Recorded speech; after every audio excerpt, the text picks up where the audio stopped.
Ellie said she can't watch you, so she's freaking out to me. No, it's fine, honey. Well, you're not on TV. It didn't start yet. It's going to start soon. All right, so let me know if you see us over on something, whether it's YouTube or Facebook or anything. Facebook. All right, cool. All right, so YouTube must be active then as well because I see people here. So anybody who's in the chats, if you let me know how everything sounds to you, that would be amazing. Although my video just disappeared, so that can't be good.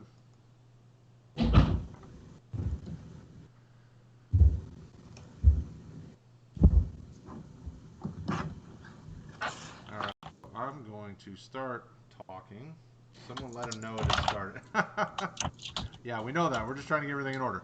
All right, so welcome back, everybody. It's Monday night. My video is getting messed up, so I'm going to fix it while we're talking. But tonight we are well into the rookie draft season. We are going to be talking about our top 10 defensive backs. We're also going to sprinkle in our top 5 corners as well, just so that you have a little extra fun. Paul, how you doing tonight, brother?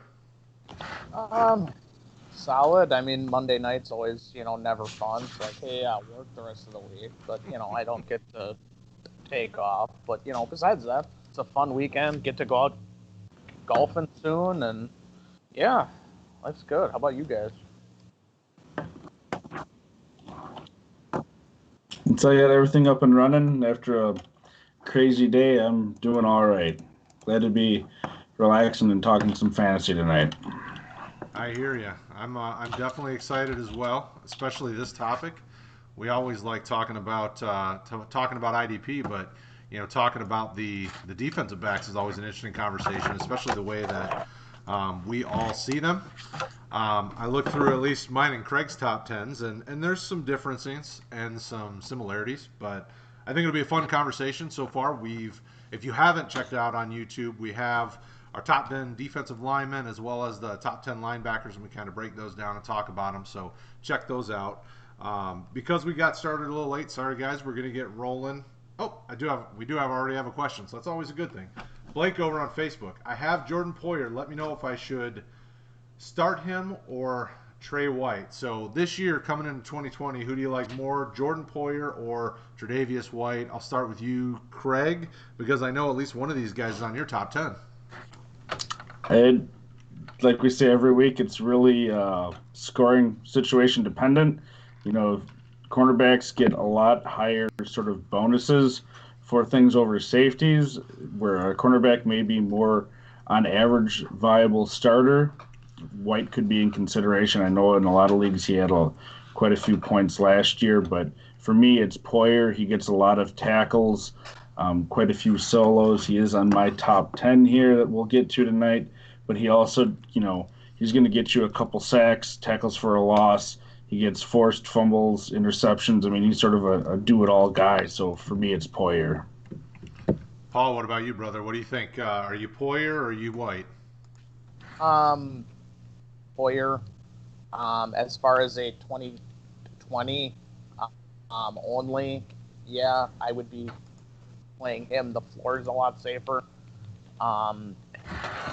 If you're playing corner specific leagues, I would maybe it's an even trade, but yeah, Poyer's got a much more solidified floor. Yeah, he's definitely going to give you the week to week consistency for sure. White is obviously, but ultimately, Blake, it also depends on, like Craig said, your league scoring. If you have to start a cornerback, then White is a nice cornerback to start. If you just have to start the defensive back position where you just get to pick and choose, you're probably never going to need to start a cornerback in those types of leagues because safeties tend to be just fine. So it all depends. So, but we'll all lean towards Poyer. And then if you, it's a DB position. So yeah, so I would definitely go with Poyer. All right, so we're gonna go with Paul to start this off. Who is your top defensive back in fantasy football? I get the easy one. I get the guy that we had on the little thumbnail for the show. Jamal Adams. He just gets a lot of solos, gets a lot of big play scoring, interceptions, fumbles. He'll get you sacks because they don't have a lot on the defensive line, so they have to actually blitz him. He gives you all of it. I could consider maybe a couple other ones here, but as far as the age and just the floor and the ceiling, it's Adams, and I'm not even thinking twice on it, despite my fandom of it. Yeah, absolutely. Jamal Adams is my number one as well, and I mean you can expect somewhere between 50 and 65 solo tackles a season. You know, that's not even including assists, interceptions, sacks. I mean, you know, the guy can do it all, and he really does give you that consistency you want. You know, if he's your top option, you feel good about starting him week in and week out, and it's not close for me either. But the guy that Craig has as his number one is my number two, and a guy I like as well. So, Craig, who is your number one defensive back? I have one of Paul's favorite players, Derwin James, as my number one defensive back. I do agree that I think the floor for Adams, from what we've seen, is safer, just in the fact that, you know, James has been in the league, 2 years, and he has one of them, you know, really injury cut short. So you do have that concern. I feel the going forward, and who knows where Adams is going to be going forward, because there's been a lot of talks of, is he going to get traded? Is he just going to end up leaving? What are they going to do there with the Jets? But for the time being, I feel like what the Jets have at linebacker, as odd as that is to say, maybe, is better than what the Chargers have. And the way that they use James all over the field, he has more of an upside for potential things like tackles for a loss, sacks, some of those sort of things. So, I mean, it really is a 1A, 1B to me. And after those two, you know, there's even a tier break for me. But just based on the potential ceiling from what I've seen, I have James rated slightly higher. Paul, how do you feel about James? I've been watching him since he was in high school, and I literally thought that when he was about a high school junior, that I thought, wow, this is like the worst NFL player in high school. He is just awesome. I'm a little concerned from a fantasy perspective that he won't get the solos, but he'll get you fumbles, he'll get you interceptions, deflections. He is just an awesome athlete. He is a queen, like Craig said. He moves all over the field, and he moves there quickly. Mm-hmm. Where's he on your rankings? Is he in your top 10? Second. Oh, okay. Second. Yeah, that's where I've got him as well. You know, the thing for me, and I know, and that's a tough thing, when I do these rankings, you know, I look at it and I go, okay, you know, yeah, he may be injury riddled in 2019, but when on the field, the dude is a playmaker, and for me, that makes a big difference. And I'm always willing to bet on the talent over the situation, and you know, every day. So James is also my number two. Paul, who is? Oh, go ahead. And on the other thing, if these top about 4 to 6 were in other spots, would they be in the strong spot where they'd be getting solos for teams? So yes, IDP switches more frequently than offense, but I don't see a spot where Adams lands or where James lands where they're not looked at as basically extra backers for anyone who gets them. I mean, yes, there might be one specific team, but odds are they're going to be just solo machines. Oh, for sure. So who is your number 3 then, if James is your number 2? I'm debating switching it from what I wrote it, but I'm going to go Baker for Cardinals. He's just everywhere.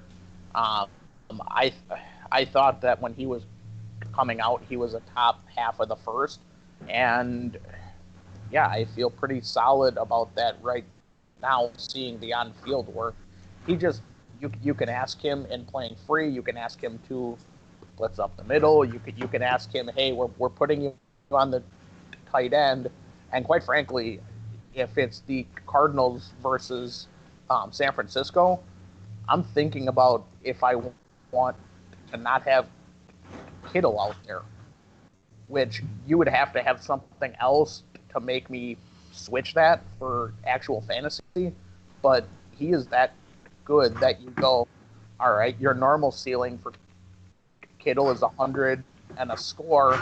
All right, well, maybe this week it's 5 and 50. Like, he's just really good, actual and fantasy.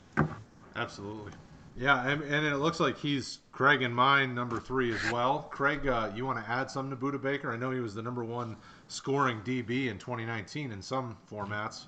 How do you feel about him? Yeah, I mean, in most of my formats, he was, and I don't think that's probably going to be consistent going forward because there is a lot of, who the top guy is year to year. There's a lot of switching. It's usually the top few guys will stay there for a while.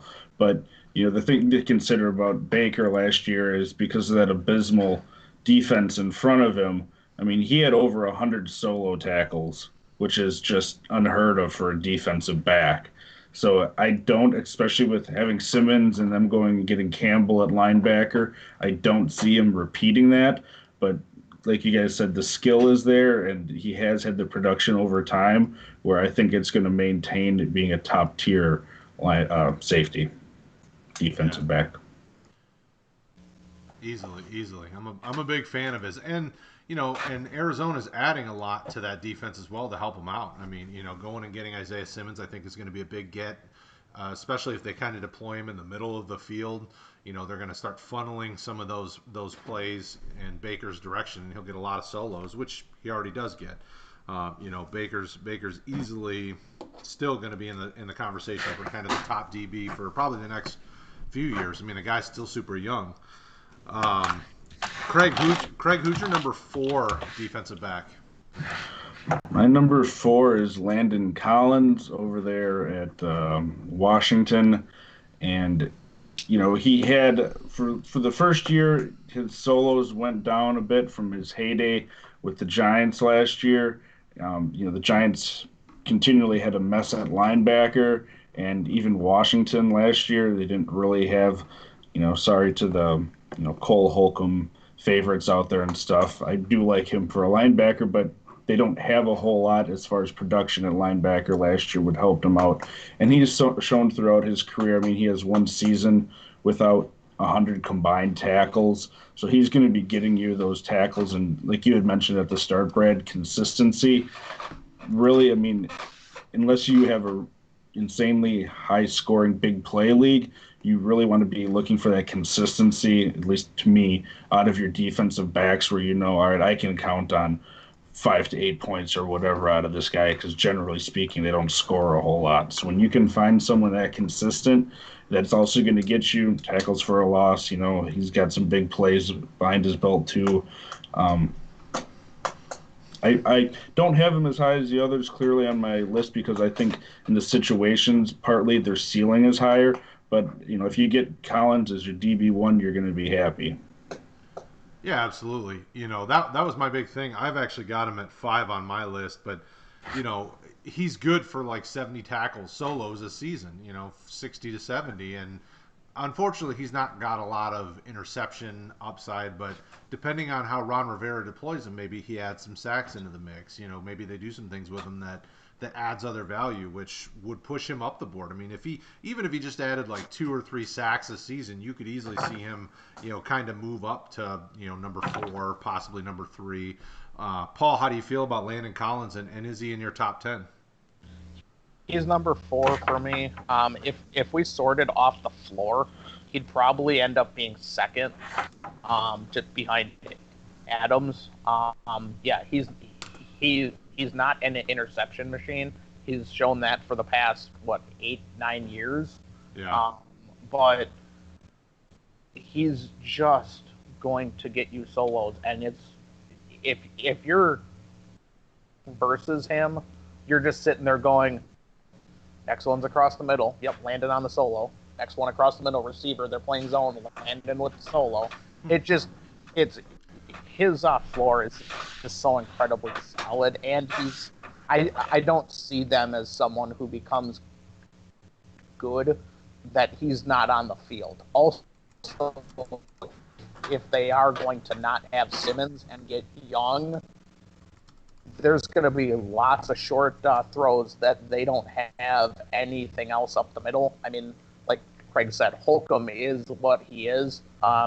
He could easily get replaced in next year, and Collins isn't. The salary that they have for him and just the 100 tackles every single year, I could have made him 3. He was the person I thought about here a second ago and went, maybe he's 3rd. Yeah, I'm a fan of him. He's number 5 on my list.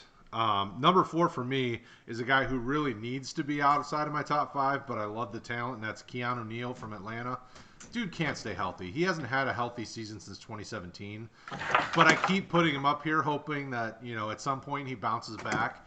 With some of the changes Atlanta's made, if he can stay healthy, there's enough dudes around him that he should be able to produce nicely. And that's the thing I struggle with. The guy's so talented, but it's been 3 years since we've seen value from him. I'm like, all right, one of these days I'm going to stop being loyal to a guy that helped me win a championship when he was early in his career, and I just keep going, well, he'll probably be back up there. But I have him at 4 because I really do like the talent, and if he can stay healthy, I think he has a shot to be successful. Unfortunately, that I'm probably wrong, and I'll be the first to admit that I'm probably wrong. He's probably not going to stay healthy again in his career. But do you guys like Keanu Neal? How do you feel about him? Is he on your list? Anywhere near your top 10? I had him 11th, but if he's healthy, he could end up being number 5. He's just a solo machine. Also, he plays up the middle. They don't have any. I mean, they have Jones up the middle, but he has to cover for all the other weak linebackers. Yeah, and their corners are just not good. He's going to get lots of solos. He's another one of the ultimate floor plays if he's healthy, which sadly it's not been his fault. You see the two, I think one was an ACL and one was an Achilles. It's just like at least I want to see you hit someone and get like a broken arm. I just feel bad for him, which is really hard because he was a former Gator, and I feel for him. Very true. Craig, I see that he's on your top 10. How do you feel about Neal?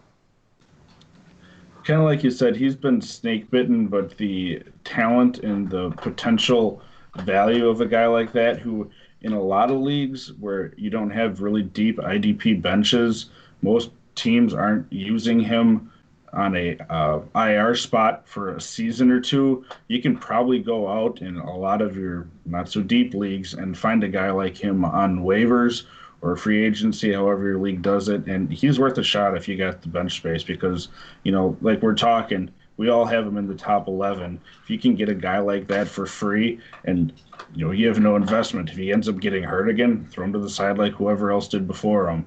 But the potential value there for scoring at a position like defensive back where, after you get through your top 10, 15, 20, it really starts to drop off in my mind. If you can get a potential guy that's going to be up there in a given year for you, for that price, go out and try to get him. For sure. Yeah. Absolutely. Yeah, so I had Landon Collins at number 5 for me. I know you have Keanu Neal at number 5 for you. Paul, who's your number 5? John Johnson of the Rams. I did not see what he would end up as. I thought he was just someone that you threw out there and 6 months down the road, you're like, yeah, well, okay. He's just all over the field, and with the fact that they don't have anything up the middle anymore. Littleton is now with the Raiders. Yeah. Yep. They just don't have a lot up the middle. There's going to be a lot of solos for him and someone else who I have on here also to get, and they're both just, they can play free, either one of them, but they're not really good at it. And they're just going to fill the stat sheet for you. How do you guys feel? Yeah, John Johnson I have as my number 6 rated guy, and unfortunately last year it got cut short with injuries, but you know, the dude's a tackle machine. He's going to get you a lot of solos, and he's got interception upside, which is big. You know, you want a safety that can do more than just get tackles. I mean, obviously, when you get a million like Landon Collins does, that makes up for it. But that's like some of those running back, you know, the Derrick Henrys of the world that's not getting you any PPR value, but it's going to get you a ton of rushing yards. There's still some value in having a guy like that. That's kind of, Landon Collins is the Derrick Henry of defensive backs, where John Johnson is a much more complete DB. He's going to get you value with interceptions, with assists and solos and all that, and probably going to see, as long as he's healthy, you're going to see more of that, because another year of Taylor Rapp developing in that defense, I mean, will help him out, because then they can't just focus on the rookie. You know, they got to worry about the rookie and, you know, some of those things. So I think John Johnson's got a lot of value now and probably for the next 3 to 5 years, as long as he stays healthy. Craig, how do you feel about him? We all got these guys pretty much in the same sort of area. I had him at 7, and so for looks like 7, 8, so 7 through 10. We'll come to see all 4 of those guys play for 2 different teams on my list, where I think any one of them, if they didn't have their pair, could be higher on the list, because both teams don't have a whole lot in front of them in terms of linebackers, and all 4 of them have shown consistent production for quite a long time. There isn't a whole lot more else to say from what you guys did. You know, last season was cut short, but the year before that, he had over 100 combined tackles. He was just a machine, even with a couple linebackers in front of him. So the Rams are going to probably be in more high-scoring games where people are going to be throwing the ball, and just an even higher chance of production for him again. Absolutely. All right, so John Johnson's Paul's 5. He's my 6, and he's your 7. Who is your 6 then, Craig, seeing as we're up to number 6 of the top 10? He's a guy that we mentioned already, and he's one of, if I had to put someone in terms of being just underrated or undervalued, he'd probably be at the top of the list of the guys we're going to speak to tonight in my mind. It's Jordan Poyer. Once he got to Buffalo, and especially with McDermott there, figuring out how to use him. I mean, he's been in the league since 2013. He didn't do a whole lot up until about 3 years ago. But since then, he's been 95 or more combined tackles a year, which if you talk to the average fantasy player and even a lot of IDP guys that are, not that deep into it, they probably don't know a whole lot about him, but he just produces. The past 3 years, he's been a top 10 scoring defensive back in the leagues that I'm in, I think all of them. So he's a very unassuming guy because he isn't a big name. He plays for Buffalo, where it's a lot of more blue-collar guys, and he fits in there with that. But he does a little bit of everything. He's going to get you, 60 to 70 solos a year, but he's going to get you the tackles for a loss, forced fumbles, sacks, interceptions. He's had, I think, 3 or more each of the past 3 years. Pass deflections, he's had a couple. So scoring-wise, it supports what I saw once they started using him, and I just see value there long-term, especially with a lot of people not counting him as someone that has that much value. Because you could probably get him, of the guys that we're going to talk about, in a lot of leagues later than most of the other guys in our top 10s. Yeah. Thinking about him, he's probably cheaper than anybody on my top 10, just because most of them are name recognition. But, Paul, what do you think about Poyer? Yeah. The only concern I have for him is the age. He's 29, and most of the others we're going to say are not. He's almost the Cameron Jordan of safeties. The floor is here. The ceiling is here. Unfortunately, the age is just here. Like, what he is, He gets you consistency. Yeah, there's just not much to add here. If you're in a title hunt, he's probably not expensive. If you're not, then move on and get something for him. But yeah, he's the cheapest, but he's probably the oldest one here also. Well, and he would be a guy, anytime you have an older player that should see a decent return because they're really good at their position, those are the guys I wait till you get a few weeks into the season and people are scrolling through the top performers and they're looking at that, and he's a guy that'll be up there that you're like, well, listen, he's, look at the rankings. He's like top 3 right now because he's really good, and then you can use that to your advantage. Or in the off season, people are like, oh, well, he's getting old. Maybe this is where he falls off the cliff. We know safeties, they can play into their 30s without too much trouble, But so that would be kind of my opinion. If anybody who's listening and wants to know what to do with him, I would hold him until you start seeing some production out of him. And if you need to move him because he just isn't going to help you because you're not in a run for a ship, then that's when you trade him. He's an in-season kind of guy. Yeah. All right, so John Johnson was my 6. Poyer, Paul, who is your number 6? Peppers. Okay. I liked him at Michigan, but I didn't think he was a high-end first. He ended up falling, and then Cleveland decided that he plays in center field. What were you thinking? What were how awful of a decision was that? Hence why they traded him, Yeah, I mean, they threw him in as a throw-in, and then Giants are like, hey, you don't, if we stick you within 40 yards of the line of scrimmage, you look like you're good. Everyone else who's been watching him just goes, yeah, exactly. He doesn't have the elite ceiling, but he's another one of he plays 8 yards off the line of scrimmage and he gets a bunch of solos. And with the age and the floor that we've seen, if you want Poyer over him, he probably has a little more solid of a floor, but he's also older. Peppers just has more in him at the age. But other than that, they're very similar. Yeah, I think, the way that New York is building that defense, and they've added guys like Blake Martinez, and they have a decent front for, the way that they're doing it, I think it opens up Peppers to be able to get a lot more solos because they will expect him to be more of kind of the linebacker, and he's not going to be forced to have to do a lot going back and trying to be in coverage and playing out of place because he can't, that's just not the type of player he is. Craig, what do you think about him?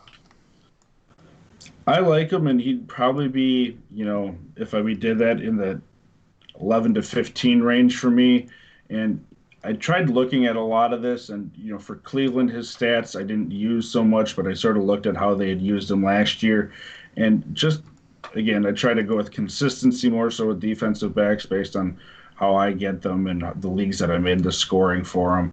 He's just sort of in that next tier down in terms of defensive backs that, solo tackle wise, because generally, assists. If you look at the combined numbers, I think that throws you off a lot, and I think we're going to get more into that next week. But, he's generally of the guys that, I was looking through in the list that you guys, or Brad's list anyway, because I didn't have Paul's. He's, just even last year, a good 20-ish, 30 solo tackles fewer than the guys that we've talked about and the other guys on my list. So he certainly has the potential, and if McKinney turns out to be what they thought, it does potentially open up more for him. But, based on what he's done, even just in the Giants system, I just had him in the next group down. But certainly age is in his favor, like Paul said. Oh, absolutely. And he also was hurt for the last 5 weeks of the year. So, yeah, he was down for 30 solos, but how much is that if you tack on what he was hurt for? And it's not like his injury was something that you're concerned about. No, but it's just still another unknown, too. I mean, you don't know what he's going to give you for a full season. Then they're adding another competent defensive back, which they actually have competent corners, too, he certainly has the talent and he could be a top 5 this year. A lot remains to be seen in that secondary for the Giants, how it plays out this year. Yep. Yeah, absolutely. I mean, that's an up-and-coming defense. All right, so our number 6s have already been covered in Poyer and Johnson. Your number 7, Craig, has been covered in Johnson. I'm going to go to my number 7. That's Kevin Byard, Tennessee Titans. Another guy that's kind of a no-namer to some, depending on what you're looking at. But this dude averages like 60 solos a season. That's not adding assists or any of those other things. But the other thing I like about him is the dude's a ball hawk. He's really good at finding the football. I don't necessarily think he's top 10 right now, but I think he will be after another good season of production. So this is kind of I'm doing it in advance because I believe in the guy and the talent. So I like him. I like the system. I like what they're doing in Tennessee. They've got a lot of good defensive guys that will continue to help keep teams honest and give Byard a chance to go and get a lot of INTs. So Paul, how do you feel about Byard? Is he interesting to you? Is he top 10? Where's he at for you?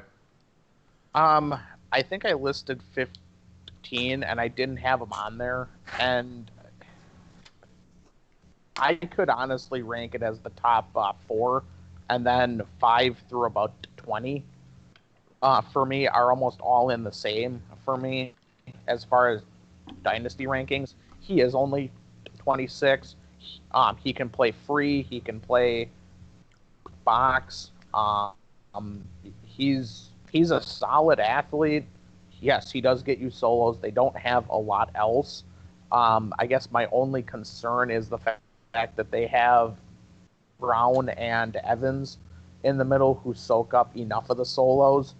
But because I don't have him in the top 15, again, 5 through about 20 are like this. Mm-hmm. So I can certainly see it. What you're saying is you're not crazy. It's just not your cup of tea. Yeah. Yes. Well, Craig. I mean, I might be, but yes. Craig, what do you think about him?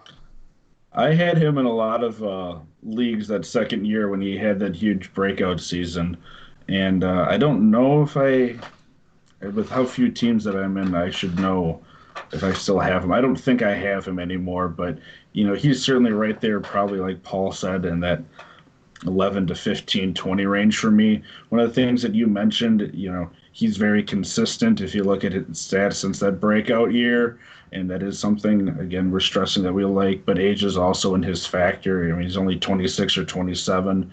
He's certainly a leader and a playmaker on that defense, and he's shown he knows how to get to the ball and make plays on it. So I certainly like it. I have no problem at all with him being in the top 10. All right, so Craig's 7 was John Johnson. Paul, what is your number 7 overall? Harrison Smith. I'm almost on the Poyer thing. Yes, he's a little older, but the floor and the ceiling are the same, and it's pretty high up there. Just he gets a lot of solos. He can play free because he is really smart. He's not. I mean, he is 29, so he's not the speediest, but he never seems like he's not in position. And that just ends up as being a lot of solos. He's proficient enough with the fumbles and the sacks. Not that he's a huge one for either one, but he'll get you 4, 5, 6 safeties, interceptions, or I'm sorry, sacks, interceptions, and fumbles. He'll get you 6, 7, 8 if you add up the 3 stats there of those every year, and that's a really solid floor. Craig, what do you think about Harrison Smith? I had him lower because of age. I mean, we talked a little bit about with Poyer, but I think Harrison Smith just turned 31, and dynasty-wise, he's probably a little bit farther down. He's probably closer to 20 than he is my top 10. But if you're kind of like Paul said with Poyer, if you're looking for someone that you can plug in as a contender that's going to get you those stats, he's sort of a plug and play. He's shown he can do it at a high level for probably close to 10 years if you looked at it. And, that secondary for the Vikings is in more turmoil than it has been. Last year they didn't play all that great, but even those pieces that weren't playing that great were at least guys that have been around a while. Both the Rhodes and Wayans are gone, and it doesn't seem like they know completely what they're doing with Harris. So depending on how that plays out, there could be even more opportunities for a really big year for him. So I like him a lot. Just the age thing that we had mentioned previously keeps him out of there for me. Yeah, same here. Super talented. Craig, who is your number 8 overall defensive back? He could have been higher, but I'm interested to see how it plays out. I have Von Bell, and it's, when he was down there in New Orleans, he was putting up, like we talked about, a lot of stats. It was around that 60 sort of range, like you had mentioned with Bayard. He's a young guy, and he's shown himself to be a playmaker. He showed that in college when he was at Ohio State as well. I probably would have had him higher had he stayed in New Orleans, but without that, I bumped him down a little bit. And I am curious to see how it plays out with the 3 safeties they have there. At the moment, it kind of seems like Bates is probably going to be the odd man out. But like we mentioned with the guys with the Rams, or the one that we spoke about already, there isn't a whole lot in front of them either in terms of linebackers. So opportunities are going to be abound there again, I think. Paul, what do you think about him? I don't know what to think of that situation, and I don't have any of the 3 Cincinnati safeties on my list. I can easily see it as they're just looking ahead and they want to get rid of Williams in a year because they play almost the same spot. I want to see this actually play out because they don't use a lot of 3 safety sets, and I don't know which one that you don't have on the field. I could see him number 6 or 7 next year for me. I could see him as number 40, and I can say that for all 3 of them. I just really want to see this situation before because I don't know what's going to happen with their defense. Well, the interesting thing for me is the league's turning to more of a you need to deploy 3+ safeties on the field at most plays because of the speed. I mean, think of the division they're in with guys like Lamar Jackson. 2 years ago, you wouldn't have expected to see 3 safety looks regularly, but after that game against the Chargers in the playoffs, then everybody started using that because that's really the only way to slow them down, if you can say you even do that. So if they deploy all 3 of these guys and Bell and Williams kind of are more of in the box helping because the linebackers are young and developing, and Bates is kind of more of your roaming guy who's maybe a little more center fielder just because he might be the fastest of the 3, but I'm not sure that's even really true because Bell does have a little speed to him. I think there could be value there because that, the defensive line in Cincy's really nice. The linebackers are really young and maybe could develop. I mean, that needs to be seen, but so I think, there's some interesting value there if they do. But like you said, Paul, they don't. Like right now, we've not seen many of those looks. If they're smart, they do that because you put your best players on the field, and those 3 safeties are better than any of their linebackers. I honestly, when they signed him, and everyone immediately anointed him as the DB1, like for fantasy in Cincinnati. Yeah. I think he's the DB3 in Cincinnati. He's a fine actual player. I'm concerned that I know that they'll have him on the field just because of contract, but I wonder if they use him in the slot to play slot man, and I don't see Bates not on the field because he's the only one that can actually play center without looking foolish. So I think he's got the most solid floor. But as far as ceiling, I don't see it.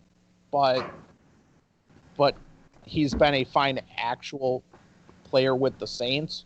That, okay, maybe.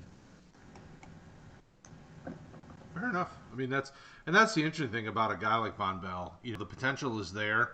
Can Cincinnati do more with it than New Orleans? And that's the tough thing, is New Orleans has had better defenses as of late. So since he's going to have to prove it. So it'll be interesting to see at this time next year how we rate these guys based on what we did now. Who's your number 8, Paul? I'm gonna go with the Honey Badger. He'll get you interceptions. He'll get you fumbles. He'll get you a sack here, there, and he's not as solid on the solo front, but he's all over the field. He's another queen. He's someone who almost cost me a ship last year because I played versus him, but no, he just the floor, the ceiling.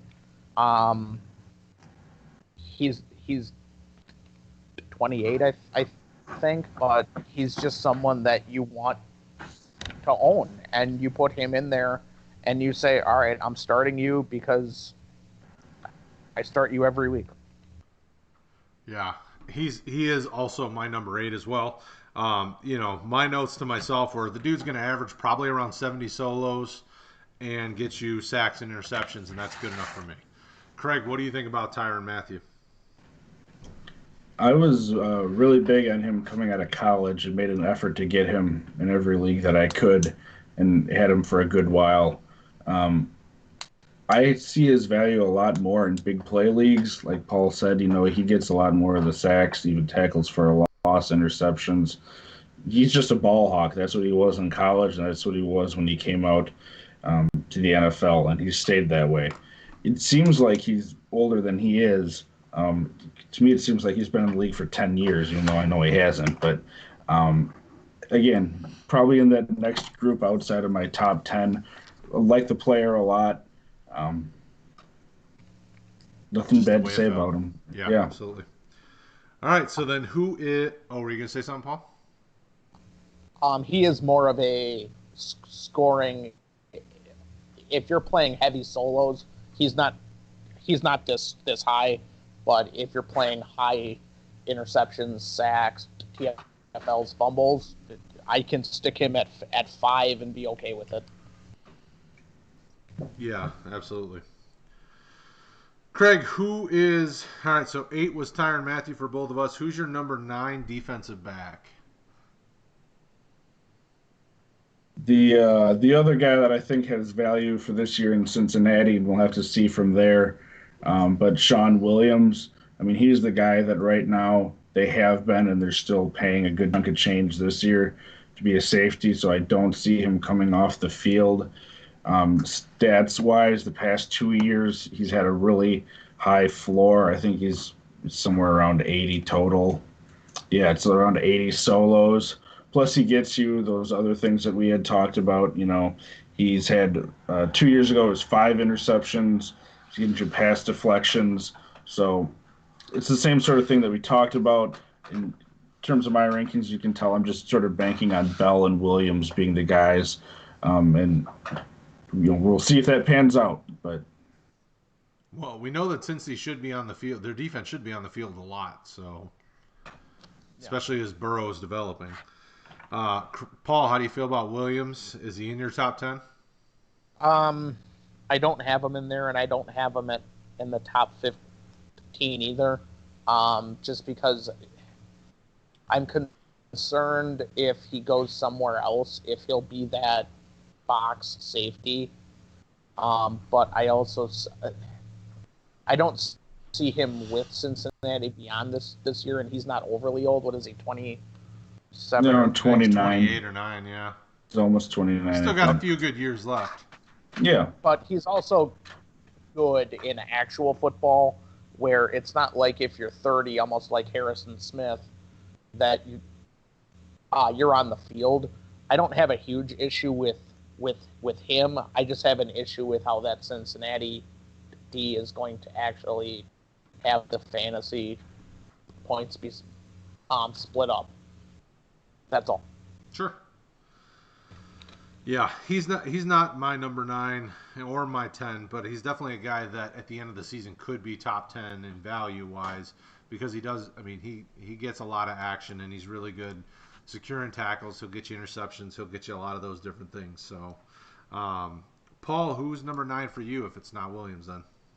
I have Delpit number 9. I don't know if this, and this might sound really silly, like by week 6, because he might not be on the field, but I don't think the Jaguars are good. I don't think they're smart.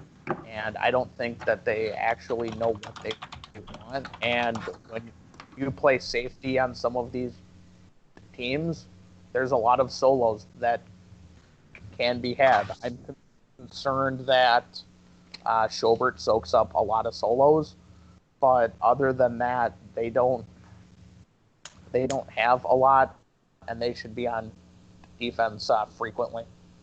He went to Cleveland, didn't he? I feel very smart right now. It's all right. I was just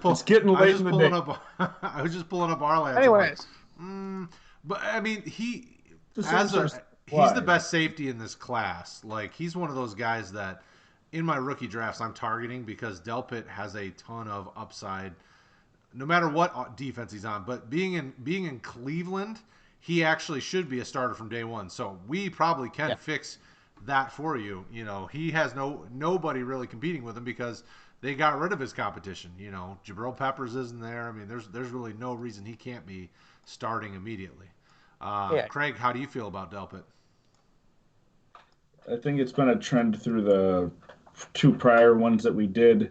You know, I'll give deference to one really good year as a rookie if they've shown it, but I'm not ready to put him in my top 10 until I see something out of him. I mean, he's certainly a top 20 guy based on talent and value in terms of going forward for Dynasty, but this year I can't justify putting him in there just like I couldn't justify Simmons or Young personally. Sure. Well, and that's the thing I've noticed that over these conversations we've been having, me and Paul are willing to go crazy with something goofy like putting a rookie in our top anythings, where you're going with the smarter, safer. You know, sometimes they're a little older, but not always. More consistent, you know, things like that. Paul and I try to go for home runs, which is why we sometimes mix up where they go in the draft. which is really funny because that's Craig on offense. It's the exact opposite, yeah. Well, he has to be safe on defense because he makes crazy decisions on offense. That's probably part of it. My number 9 is who most of the guys in our chat on YouTube have been waiting for, and that's Eddie Jackson from Chicago. He's kind of one of those guys that goes under the radar. Like, he's going to get you he's not going to be the tackle machine, but he's a decent tackler. He's kind of a playmaker on the back end. You know, he gets you interceptions, he's getting breakups, and and all those different types of things you're hoping for. So if you're in a league where they don't value some of those things as highly, he's not in the top 10. If your league values, tackles more or some of those things, he's probably, not in your top 10. He's probably more like 20, or 15 to 20. But I like the player a lot, and he's been consistent. Except for last year. Last year, that whole Bears defense was all over the place. Like from week to week, you couldn't trust anybody. And so I'm going to bounce back. I'm believing he's going to bounce back to more like 2018, 2017 Eddie Jackson, where he was getting a bunch of interceptions and doing some different things to give you fantasy relevance. Him and Landon Collins are the two on my top 10 where I'm like, they could easily not be in my top 10 this time next year. Or I could be right, and they could both be top 10 still. So, Craig, how do you feel about Eddie Jackson? I like him. I think he's probably more valuable to the Bears real life than, in the fantasy leagues that I'm in. The past 2 years, looking at it, I mean, he did have a good rookie year even. which actually it looks like his stats for tackles were higher that year, but 2 years ago he had quite a few interceptions, and like you said, last year was a mess. So it's kind of been a weird situation for him fantasy wise. But most of my leagues, he's probably been, in that 30 to 40 scoring range, because tackles are counted for more than a lot of those big plays. Um, I didn't have a problem with him. He wouldn't be close to my top 10 personally for, how I look at him with the leagues that I'm in. What about you, Paul? Well, considering he plays for Detroit, I mean, all right. Yeah, I think that he's a fine actual football player. When he went in the 4th round, I was mad about it, and I couldn't figure it out. And then he's a top 5 at position, especially for center field. I got mad about it. I don't see that. I think he was really good because teams felt that they should throw it early because they didn't have a shot. But now that they've seen that their offense isn't nearly as good, I don't think that teams feel that they should throw at him to make him a fantasy asset. I don't have him in my top 15, and I could name another 10 or so that I would want easily over him. Yeah, he's definitely one. My number 10 will throw a little love to the Packers fans in the world. For some reason I like a couple of Bears in top 10 in some of my top 10 situations. Allen Robinson. If you watched our wide receiver episode, I was a big fan of Allen Robinson. I don't know why, as much as I hate the NFC North, other than Detroit, I don't know why in fantasy I like these guys. Craig, who's your number 10? My number 10 is the other safety on the Rams that you had mentioned earlier, Taylor Rapp. I got him off of free agency in most of my leagues last year, and I was happy with the return that I got on him. He sort of came on more so late in the year to start out putting numbers for you fantasy wise, but he had good numbers last year as a rookie. And kind of like what we talked about, it isn't the same situation in Cincinnati because there really isn't that third safety that they've had playing at a high level that is potentially going to eat away from them. But there are two certainly fantasy starters there over in was it Los Angeles now still. So solos he didn't have as many, but he had over 100 or right around 100 combined tackles, and he showed himself to be able to make plays on the ball as far as pass deflections, which most leagues you're going to have those counting for something too. So that being the year one baseline, I'm excited to see him going forward. And he'd sort of be right around, you could probably swap him and Peppers or something like Paul had said in terms of my rankings, but he's right in that fringe, and I saw enough of him last year, and opportunity-wise, I think there's enough that I put him right there at number 10 for me. Paul, how do you feel about Taylor Rapp? And if he's not number 10 for you, who is number 10? I had him at 13. I'll hit on the guy I had there in a second. Actually, number 10 was Hoyer for me, who we discussed before. But I have him not in there, but I could easily swap him in. I did not think he was very good. And from a fantasy perspective, that's kind of what you want, because they look at you and go, all right, we can throw at you, and you get the solo. I thought when he ran a 4.74 that was what I saw. And then they drafted him in the second, so I go, all right, you're slow. I don't think you're that good, but actual NFL teams think you are, and you're gonna see the field. Like, there's a lot of fantasy upside in that, and we've seen it just with guys that you go, hey, how was he ranked number 4? Like, well, he's slow, and they throw at him. Okay, and the fact that they don't have anything up the middle of the field either. Besides Johnson, but I mean, Johnson and Rapp are going to get tons of solos because they don't have a lot. Absolutely. It's interesting. You wouldn't think that the way their defense is built and the way that they play, when I was looking at my rankings, like, oh man, I don't know. But as you look at the players, I like the players more than I like the scheme they play in. But I definitely like Taylor Ropp. Jordan Poyer, I think, is a solid option for the folks that are listening. Definitely both guys are valuable of enough to be in your top 10. To round out the top 10 DBs for me, I'm going to show some love to our Packers fan. I'm going Darnell Savage. I loved the pick when they made it, and I hated it because it was the Packers. I wanted Detroit to take him, even though we didn't need another safety because we got 70 of them. They're not any good, but we've got 70 of them. The thing I like about Savage, even though he did miss some time last year, the kid, he's got a lot of tackle upside. He's a machine tackling. He's got good playmaking ability. He's got a nose for finding the football. He's one of those guys that, I could see being one of the top 10 DBs for the next, 5 to 7 years, as long as he stays on the field. So I like Darnell Savage. I think the rookie year solidified it for me that he's one of my favorite DBs in fantasy. And he'll probably be the next Keanu Neal. He'll keep getting hurt, and I'll keep leaving him in the top 10 because I like the player.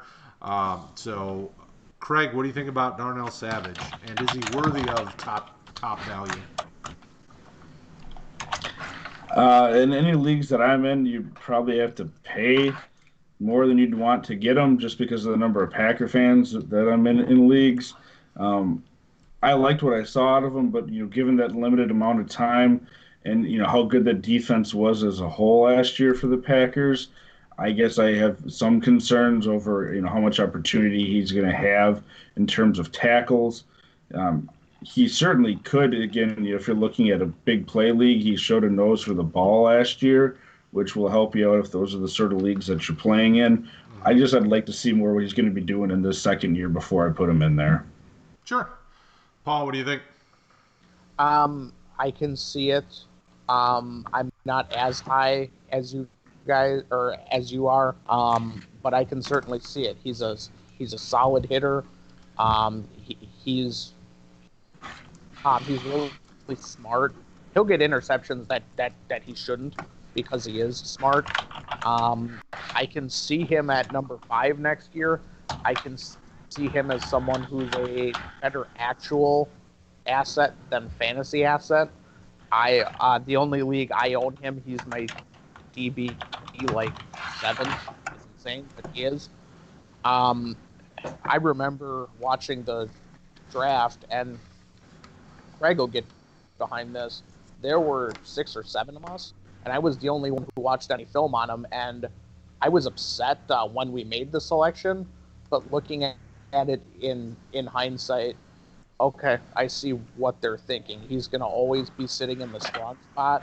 Well, I shouldn't say always, but they have Amos in the free, so he's going to be 8 yards off the line of scrimmage pretty frequently, getting a lot of solos. Yeah. So that's our top 10 overall DBs. Now, really, we should have just said safeties because none of us actually put a cornerback in the top 10. Because typically cornerbacks, depending on your league, unless you have to start them, they're not getting started. If you have flexes where you're just starting kind of a couple of DB spots, then you're probably not starting a cornerback unless you need to. What we are going to do as a bonus on this episode is we want to kind of rapid fire our top 5 corners for those of you that are in leagues that you have to start a cornerback position, because there's plenty of them out there.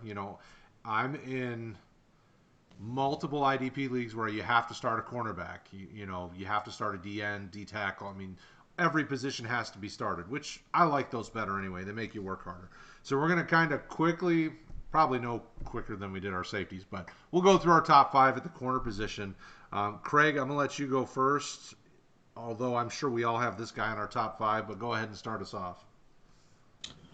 Yeah, cornerbacks, I look at this a lot differently than I do other positions, in the sense that if I'm having to start a cornerback, I'm probably not wanting to invest what I need for a proven guy like my number one in Marlon Humphrey, where I'm going to have to be drafting him at probably a significant spot if it's a cornerback required league. I would rather, and I think Paul will probably echo this, go on your waiver wire after the preseason or a week or two and find out the guy that's getting thrown at a ton because he's bad or a rookie and he's being tested. It we've I, the word escapes me, but we've gone over this quite a bit before that good fantasy players are not always the good NFL players. And, some of these guys, and that's what I tried to stick to on my list, are guys that are going to have a job somewhere and have proven themselves to be consistent tacklers pretty much because it's a lot harder to predict things like interceptions, other turnovers. But, if you're talking about year to year, if you can find a guy, even someone like Eric Rowe, who's been around a while but just gets thrown on a ton because comparatively who the people around him are, he's not as good. You can get solid production out of a guy like Eric Rowe, who you wouldn't be looking at touching otherwise, and, just gets burned in real NFL games. But Paul's mentioned it a lot. That's valuable. But in terms of consistent guys that are going to perform, Marlon Humphrey is my number one. Yeah, he's my number two, but it's he really should be number one. He was the number two corner in 2019, and he's probably easily going to get 50-ish solos. Has interception upside. Baltimore's defense is stingy. They've got Marcus Peters on the other side. They've got good safeties. They've added some linebackers in the draft, so hopefully that'll be a developing group. A good defensive line. You can't pick on a specific player or side of the field because they have talent across the board. So I think Marlon Humphrey will continue to be very good. Paul, what do you think about Humphrey, and is he on your top five? He's my first also. He helped me win a ship last year, and I appreciate that. He's a corner in, I don't want to say name only, but he'll play safety. He'll blitz a lot. He'll get you a lot of sacks, and his floor is just uber high. I almost had him in the top 10 overall, much less corners. He just has a really super safe floor as long as he is probably an A minus NFL player. And they also have others on the other side where they're funneling chances over to him. Mm-hmm. So I have him first, and I don't think it's really close. As with who my second is. Absolutely. So who did you have number one? It wasn't Humphrey. It really should be Marlon Humphrey, but I have Marshawn Lattimore from New Orleans. Just because of what they've done to continue to develop that defense, I think they're going to have to start getting to the point where they can't just throw to one side of the field, which is away from Lattimore. Lattimore gets you a lot of solos for a corner. I'm not going to say a lot of solos, but a lot of solos for a cornerback. Probably going to average closer to the 50 mark. He's got some interception upside if they have to start being honest and not just throwing to the opposite side of the field. So I like Lattimore a lot, but I like Humphrey just as much. But if I'm being honest with myself, Humphrey's the best corner in fantasy football. I mean, that's ultimately what it is. We do have a question, though, one that I think this is intriguing, and I think it's going to challenge us to think about. Jason over on YouTube wants to know, are there any IDP punt kickoff return specialists to keep an eye on? He likes to have IDP guys with big play opportunity. I wish I had an answer for that, but there are so many fair catches in the NFL right now where the answer is really no. Well, for me, the problem is there've not been any good consistent guys. Like, you used to have consistency where you could say, there's multiple teams have their guy. Nowadays, I mean, I think of my Detroit Lions.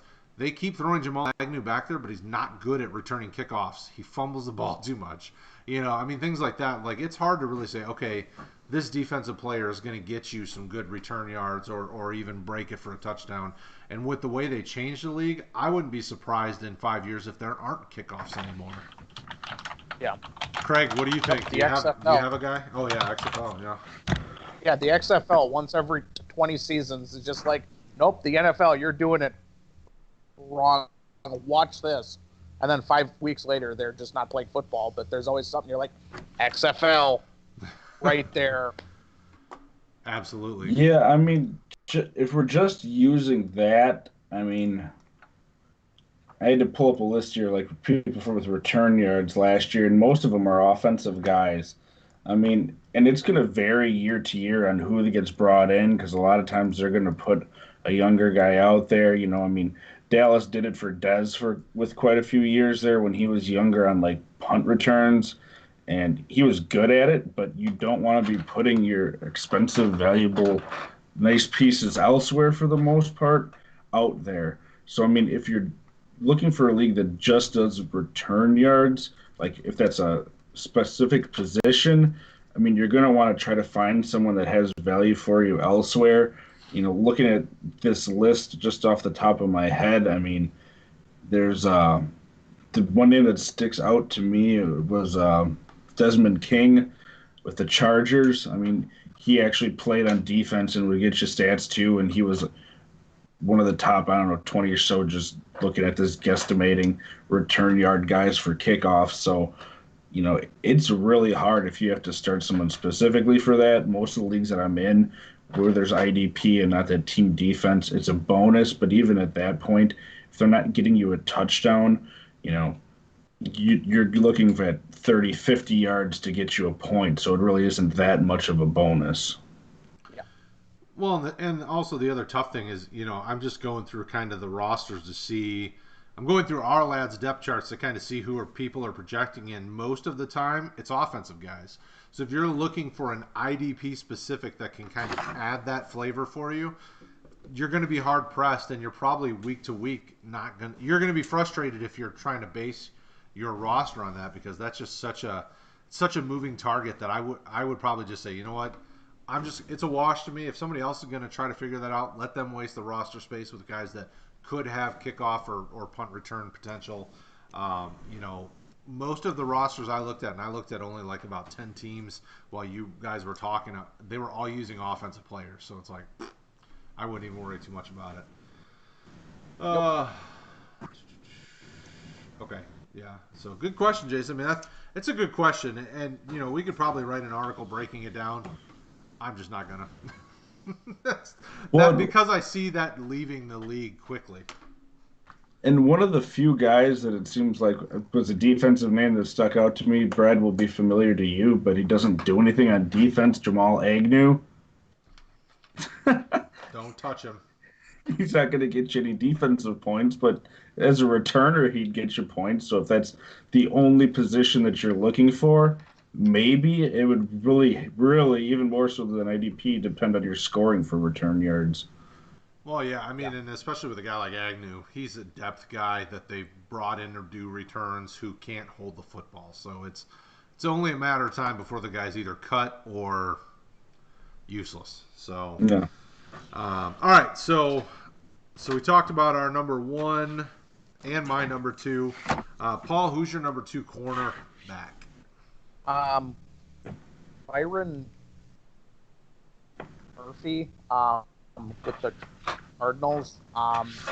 Corner is a spot that you want to see targets, and frankly, you're just not throwing on the other side of the field very often because you risk pick sixes.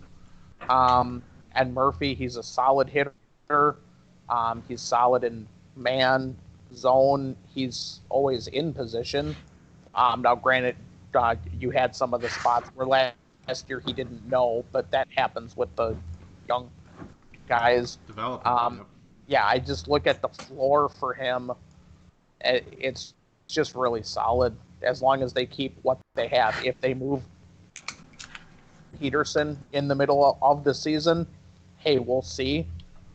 But I think that they think that this is a ship year and maybe next year, so maybe they hold him. And maybe Murphy sees a more solidified floor than what we're thinking. Yeah.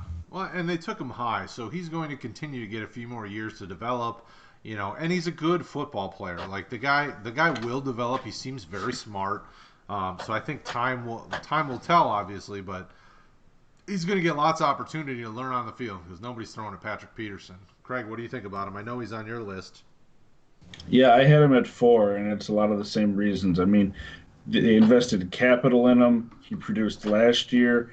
He's going to continue to have opportunities this year. They even more so built around that defense. It's sort of the perfect storm of what you'd be looking for in a potentially long-term cornerback for an IDP team. Absolutely. Who's your number 2, Craig? I had a guy that I haven't owned at all, but statistically wise, looking at this when I was kind of go through when we decided to do the cornerbacks, will be familiar to you guys, Kyle Fuller. If you're talking about sort of what we talked about, opportunity, capital invested, and then what he's produced so far. He's had, I don't have it up in front of me, but like over 50 solos a year. He's had quite a few pass deflections, which most of the leagues that I'm in, those are just as good as a tackle. So, you're adding those on top, and he's shown he can go get the ball with interceptions. So, again, he sort of fits that same sort of mold. He's a few years older than Murphy, but someone that, he's still young. They got the capital in this this situation in terms of a contract. They gave him quite a bit of money to keep him from Green Bay, if I'm remembering right. And, they are going to be throwing in those divisional games, too. It isn't just a pure ground and pound situation. So he's my number 2. All right, so my number 2 is already talked about, Marlon Humphrey. So I'll go over to 3. My number 3 is actually Stephon Gilmore. He was number 5 in 2019 when you look at kind of the overall ranking. And as I was digging into it, because I filtered my list because I have my rankings up on the site, obviously.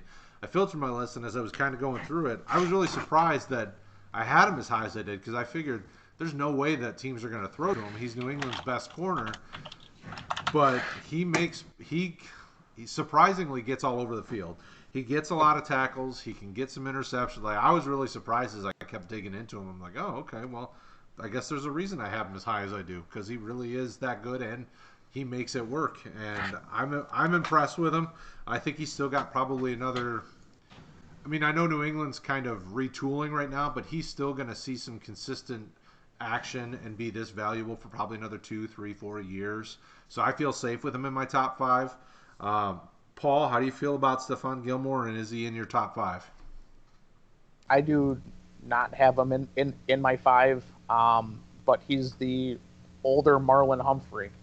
Yeah, he plays corner, but he can play all over the field, and he just somehow finds himself making solos that he shouldn't. They don't have a lot else there. I mean, I like Duggar, but he's not going to really see the field the first half of the year. Yeah, it'll take time. 40s, they're both older, and just somehow he just finds himself. But yeah, he's just older for me, and I don't have him in my list. But I'm not going to say, hey, someone else shouldn't. It's, especially with how fluid this is, and with the floor that he provides. Absolutely. Craig, what do you think? He's a guy that seems to make his bones elsewhere. For me, looking at just pure number-wise, he isn't a guy that, from a cornerback position, is going to get you a lot of solos, and that, cornerback, the standard's different, but he hasn't hit 50, I don't think, since his rookie year. But the past 2 years, it looks like he's had 20 pass deflections each year. Last year, he had 6 interceptions. I mean, he's getting you a lot of points elsewhere. It doesn't seem like they're throwing to him a lot, but when they do throw it to him, he's making something happen, which is valuable because, teams moving towards throwing the ball more, they're going to have to not ignore him the whole game. he's getting you points, and he was, like you said, one of the top, whatever, 5-10 point scorers in most leagues when you're looking at cornerbacks, and he was also up there for defensive backs. So, yeah, I don't have him there, but I can certainly see why you do. So keep us going. Who's your number 3 then, Craig? This is probably, I think it confused Paul a bit, but like someone else that we're sort of talking about long-term consistency, that last year he had a weird, not really breakout year, but career year, and it remains to be seen where he goes. So this is projecting, but Logan Ryan is a guy that, ever since his second or third year in New England, and then once he moved to Tennessee, he gets you quite a few solo tackles. Last year he had a just obscene number of tackles overall. It was like over 100 combined. But yeah, he's had over 50 for the past 5-6 years, plus he's getting you some pass deflections. And again, that's what I'm sort of looking at here is long-term consistency from tackles plus something else. Paul? I don't have him in there just because he's a free agent, and I'm concerned that actual teams are not going to actually play him. But if he signs in the right spot, he's just good enough that he sees the field, but he's also not good enough that they throw at him, and he's also a solid enough tackler that he makes the solo after it happens. Like, this is exactly what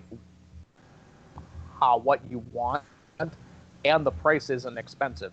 I guess my only concern is that he's not on an actual team. But he had 40 or 50 more than anyone else at corner last year. That's obscene. He's also 29, but how I'm confused to why he isn't signed. And that's really scary when it's May the 4th. Yeah. My concern, obviously age was part of it for me, and the other part of it was just kind of scheme fit. You didn't see this kind of value in New England, but he went to Tennessee and he kind of broke out, sort of. Obviously he had his best year. So I didn't have him on my list, but I could see exactly, I understood where it was coming from because he did finish as one of the better corners in fantasy last year. Paul, who was number 3 for you? Kyle Fuller. Should I hit my 4th then? Yeah, go ahead. Okay. So number 4, I had Tre'Davious White. He's just been a solid player ever since I first watched him at LSU. He's another one of these corners that they blitz. And they play him at safety. They play him over the middle of the field. It's not like they stick him outside and outside only and just say, hey, you defend him. He gets a lot of solos. He gets interceptions. He gets points where he probably shouldn't. And when you're looking at corners, that's a really solid player. Craig? What do you guys think? I like him. I considered him. He'd probably be in that next couple outside of my top 5. He's one of those, again, sort of like Humphrey, rare guys at cornerback where you're going to get a lot of value in the NFL and in fantasy from him. So, and as a sort of bonus for anyone listening, if you are a required cornerback league and you don't want to invest a whole lot, someone that I'd be looking to pick up that you can probably get for free is Josh Norman, because he's reuniting with McDermott in Buffalo, and he's going to be opposite White, and a lot of people think he's washed up, and for a guy that has had a chip on his shoulder, I think, if you're looking at a 1-year thing, I think he could get you a lot of value for someone cheap for 1 year. Yeah, absolutely. I know. Oh, go ahead. Yeah, absolutely. 100%. I would agree. I know Craig's number 4 is Byron Murphy, who we touched on, so I'm going to go to my number 4, who is different than any of you guys have, I think. I've got Trey Flowers from Seattle. The reason that I had him up here is with my cornerbacks, I like a guy that I can say at least for certain I'm pretty sure is going to get 50-plus solos. Trey Flowers is that guy. Yep. He's kind of under the radar. Like most people, when I was looking through rosters, only the deeper IDP leagues have him rostered. Other leagues, he's sitting on the free agent, out in free agency. So he's a guy that I think, as they continue to develop, especially with the addition of like a Jordan Brooks, he should be able to keep getting the same amount of tackles, but I expect to see him maybe get a little bit more, whether it's interceptions or something, because they're fixing the problems with that defense. So I like Trey Flowers, but what do you think, Paul? Anyone who's in that system where they keep everything in front of them, and then they say, "Hey, go tackle them after the fact." Yeah, I had him in a couple of my leagues last year, and he was fine. I'm concerned he's not overly good himself, but with how fluid this situation is, and when you hear my number 5, you can say, "Hey, these guys aren't overly good, but they score in fantasy." Yeah, I mean, and when you're shooting for ceiling, he's got elite ceiling for corner. He's not actually good, but he gets a lot of solos, and that helps. Absolutely. Craig, thoughts on Trey Flowers, and then after that, go ahead and hit your number 5, seeing as it is my number 5 as well. I had Flowers on my short list of guys that, just going off the top of my head, to be on the list. He didn't make the 5 because I wanted to sort of go against what I'd done before with my number 5 here. To, point out that there's different ways to do this in fantasy. But yeah, you guys repeated. He gets your solos, which, as I've talked about, he'd get you a consistent floor, and he'll make a few other plays throughout the season to give you a nice bonus. So I like him there too. And my last one, it's your first round draft pick there, Brad, Jeff Okudah. And, normally, like I've talked about, you don't want to have a really good cornerback as someone, that doesn't have a whole lot else. But in this situation, he's a rookie. We think he's going to be good, and he is across from someone that is good. So he's going to have more opportunities than if it was some sort of no-name across the field from him with Trufant on the other side for you guys. So I think he's good enough, and he's going to get the opportunities to be able to be long-term value for you. And he should be pretty cheap to get in rookie drafts. I mean, he's probably not going to be taken before the late 3rd, 4th, probably even later. I mean, I haven't seen him drafted yet. Yeah. Paul, what do you think about Okudah? I'm concerned about the long speed for him, which might actually help for fantasy. If they switch him and play him at slot, he could be elite corner. From a fantasy perspective, I want to actually see this play out first. I'm not as much of yeah, I'm not as much of a fan of him, but he's a solid enough tackler that I can see it. I don't have him here, but I can see it. All right, well, finish us up. Who's your 5 then? Dalvin Cook, and unless you're a Packer fan, Did you say Dalvin Cook? Yes, and you have to be a Packer fan to get that one. Kevin King is my number 5. He is absolutely horrible at real football, and they made the wrong selection when they drafted him. That's why Dalvin Cook is my number 5. He just gets a lot of solos. He drops interceptions, but that also means he gets the deflection so that he can get solo on the next snap they throw at him, and then he gets the solo after he watches the receiver get the first, which is awesome when you're a fan of him. He sucks, but he gets a lot of solos because he does suck. Almost like the Trey Flowers, but not as much of a discrepancy from like actual football skill. I Right. remember someone being happier about where the Packers got Kevin King than where they got Jair Alexander in a certain year. Yeah, I remember there being someone we play a lot of leagues with that was happy that we got King, and I can pretty safely say that the guy we should have selected was probably the better selection. He won't be watching this, but he knows. He may watch this because we're going to be a big deal. Uh, yeah, I mean, Kevin King's one of those guys that he is, everything that you said he is. The problem, though, for me, he's got very little long-term value because I can't see him getting a second contract with Green Bay. He's like think about, what was it, the dude, the Texans drafted in the first round, Kevin Johnson, maybe? Yeah. He's now like in Buffalo or something, and he's just a dumpster fire. I mean, he had the size that you wanted out of a corner, but just nothing else. I could see that with Kevin King, where he doesn't get a second contract. He probably gets his fifth-year option declined and moves on because they, for some reason Green Bay loves to draft corners earlier, but they're not any good. So Joshua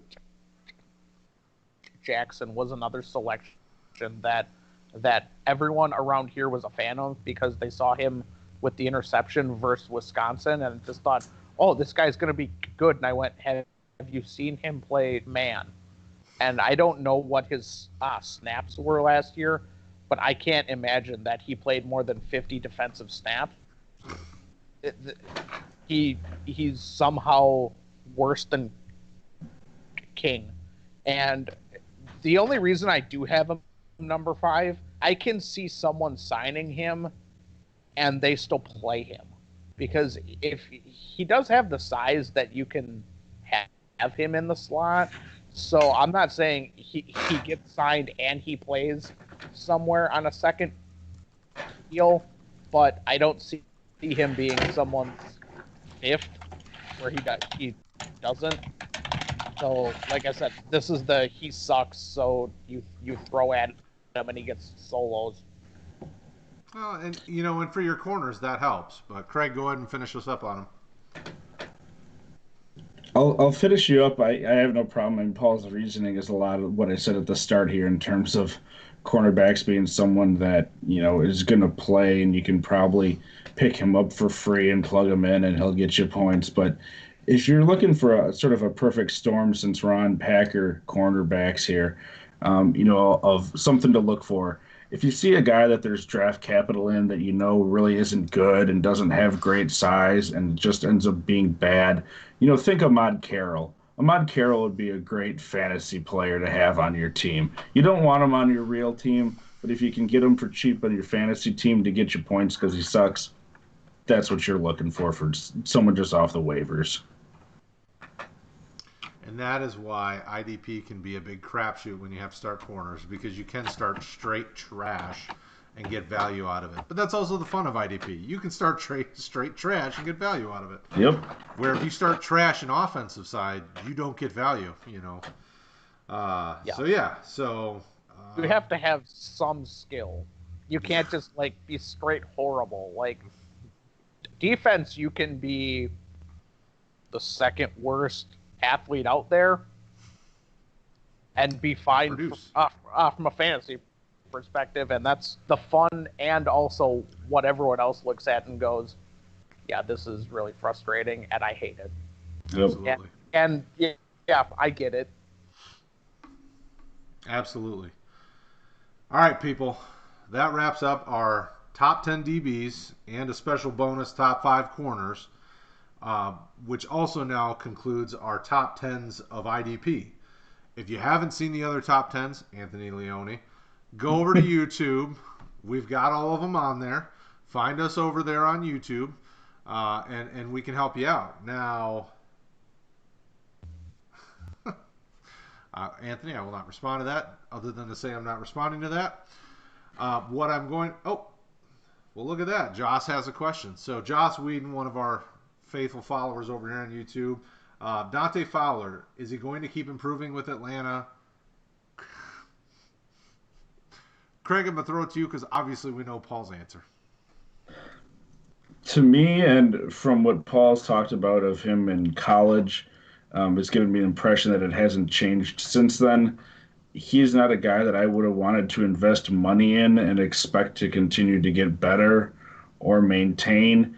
Last year it seemed to me that he was playing for a contract and he went out there and once he went to the Rams, of course, he did enough to get that contract, and I would have big concerns, especially if I'm investing in getting him in terms of trading for him or having to use a significant pick of some sort, or really any pick, to be quite honest, to get him. I'd have concerns about it because I just don't see from what I've seen of him in the NFL, and then talking to someone like Paul who knows the college part better than I do. I'm not seeing a guy that has his head in the right spot to continue to want to improve now that he got paid. Yeah, I mean that's the tough thing is can you motivate him now that he's got money? And with him, there's some question marks there. I do have one Dante Fowler share because he was thrown in on a deal. So I don't know that I would be investing in him. If he's thrown in on a deal, whatever. If you got the roster space, but I don't know that we're ever going to see him better than he was that 1 year in LA last year. So last year probably would have been the time to get out from under him. Paul? Yeah, I don't even think he's a D end in some of the Yahoo has him as a linebacker, which is just a straight no. Yeah. I think the Rams going to use him as a DN though, so they'll probably have to move it. Yeah, but the sites are slow to update that. On MFL and on Flea Flicker, he's a D end. I can tell you for a straight up fact that ever since he was 17 years old, he's been a straight idiot. I remember all three major Florida schools were kind of interested and kind of like no, which is really telling when he's a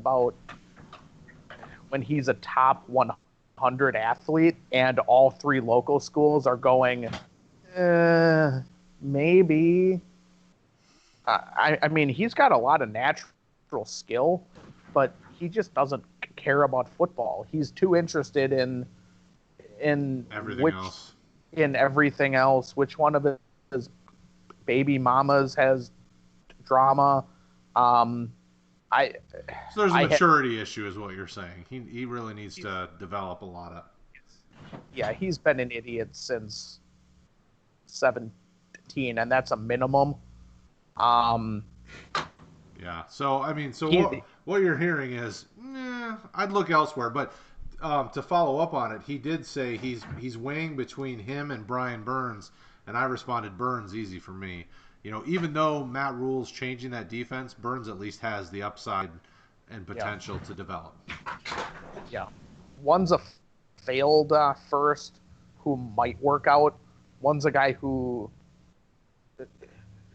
is a first, and I know he didn't draft him, but he hasn't failed yet. Why would you want a lottery ticket where the first three numbers miss, and on the other one you're looking at it and going, slight miss, and then you have another two spots that might hit? Yeah, I mean, there's potential there. Now, obviously, it just depends on how Rule deploys that defense. I mean, it looks like there'll probably be more like a 3-4, and if they use Burns more off the edge, I think he has a good opportunity. But I see the problem though is, the designation that all the fantasy sites give him. So that'll be one to keep an eye on, Jaws. But I definitely would go with the upside over what we kind of know we've already seen the best of. Let's see here. Okay, so there are no other questions, and we are at an hour and a half, so I'm calling it. Another great episode. We had a lot of good conversations. For those of you that are just catching it, this will be up on the website tomorrow with a link to the YouTube video as well, but also showing our rankings. Make sure you go to rotoheat.com. You can see all of our IDP rankings. You can also check out all of our top 10s over here on YouTube. Don't forget to check out Sully's 2 Cents podcast.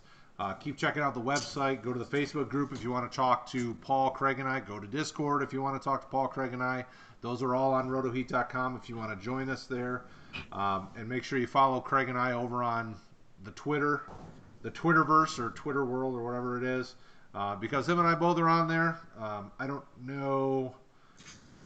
I think Paul, the only way you can get to Paul is over on Discord or Facebook. So make sure you hit there up if you want to talk to all of us about IDP. Thank you, Jaws, as always, for hanging out. Thank you for those of you that have been watching. I know that we've got some folks that have been with us the whole time. So you guys are the best. We'll be back next week. Next week, I'm going to give you a semi-spoiler. We're going to talk about scoring next week. And we're going to kind of try to help you determine what the best type of scoring is, because we kind of already have it figured out, we think. So we're going to talk it through next week. We're going to spend the whole episode talking IDP scoring, because in the world of IDP, that is a big cluster. Everybody's got a different scoring format, but we want to help you guys come up with the best one. So for Paul and Craig, thank you guys again. We will talk to you next week. Don't forget, tomorrow night you can catch our offensive specific show with hopefully Rick Butts will be back. I know that he's been busy lately, but hopefully Rick and Rob and I will be on there talking. We'll see you guys tomorrow night.